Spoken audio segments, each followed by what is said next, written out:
classic movie fans, Rick 9G here. Thank you so much for joining me today. We're going to be talking about Joe Besser, one of the Three Stooges. Remember, there were many Stooges. We say the Three Stooges because there's only essentially three of them at the same time on screen. Yeah, there's exceptions to that. But every once in a while we had a replacement Stooge. We'll talk about all of the history and so forth briefly before we get into Joe Besser and the reason why he essentially never got hit and why he had his own way when it came to him starring in those 16 Stooge shorts. I have a lot of information to you, so let's get right to it. Now, when we look at the Three Stooges, they essentially started with Ted Healy, and it was Moe, Larry, and Shem. That's how they started in vaudeville. Ted Healy was leaving the group, and then we had Shem leave because he had to do other things solo, and Curly Howard replaced him. Now, this is with the Columbia shorts. That's what we know as Moe, Larry, and Curly. Then from there, when Curly had health problems, Shem replaced him again. After many shorts with Moe and Larry, Shem Howard died of a heart attack on his way home from a boxing night.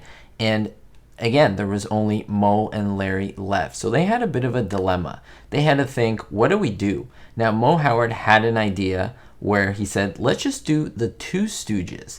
However, Harry Cohn, who was the studio chief of Columbia, he rejected this proposal.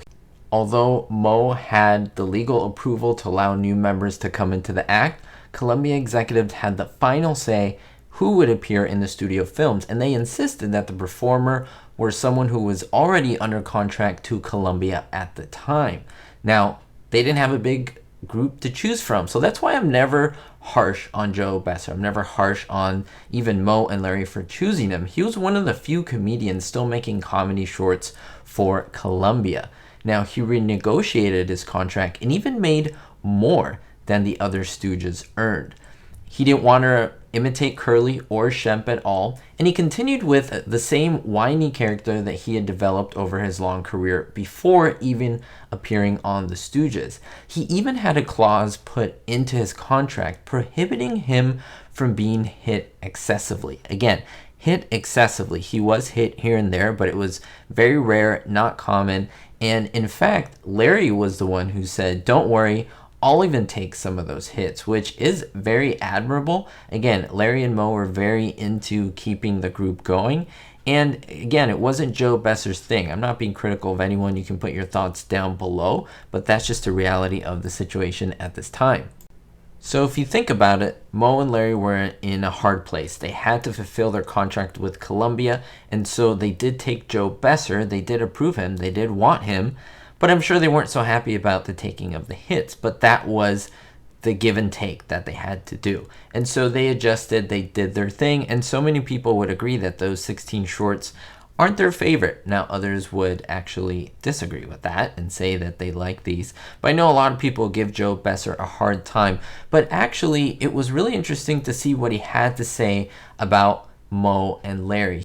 In fact, in 1985, in a radio interview, Joe Besser said something that was pretty mind-blowing. He said that Moe and Larry, they were the best. He said that he enjoyed every minute with them. In fact, to show you how wonderful they were, he mentioned again that he never liked to be hit with anything. And Larry would always say to him, don't worry, Joe, I'll take it. And he said, now that's the kind of guys that they were. I really love this, and I really think that this quote about Joe Besser needs to be said more.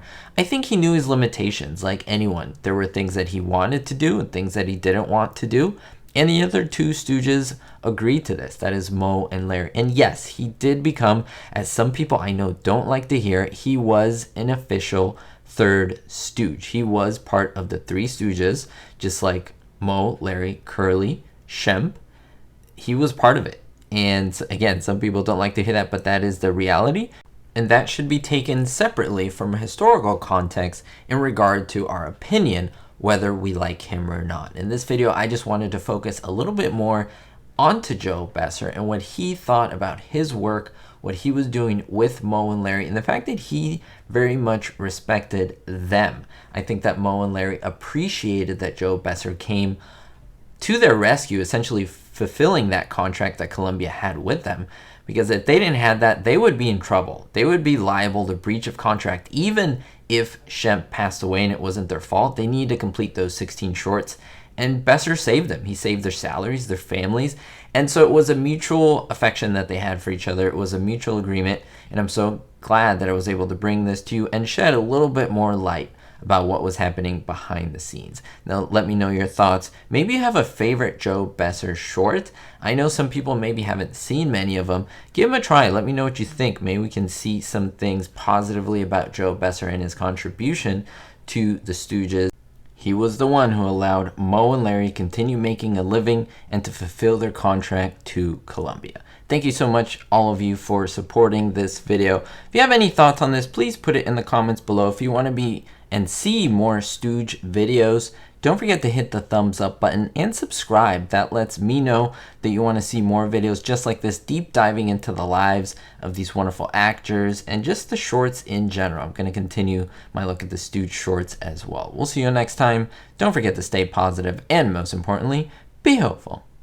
Thank you so much to everyone who supports my work on Patreon. David D, Sally N, Gerard D, Greg S, Ricky, Citizen Kane 359, Kevin K, and Vito L. If you want to appear on this list, don't forget to look at the Patreon description in the link below. Thank you.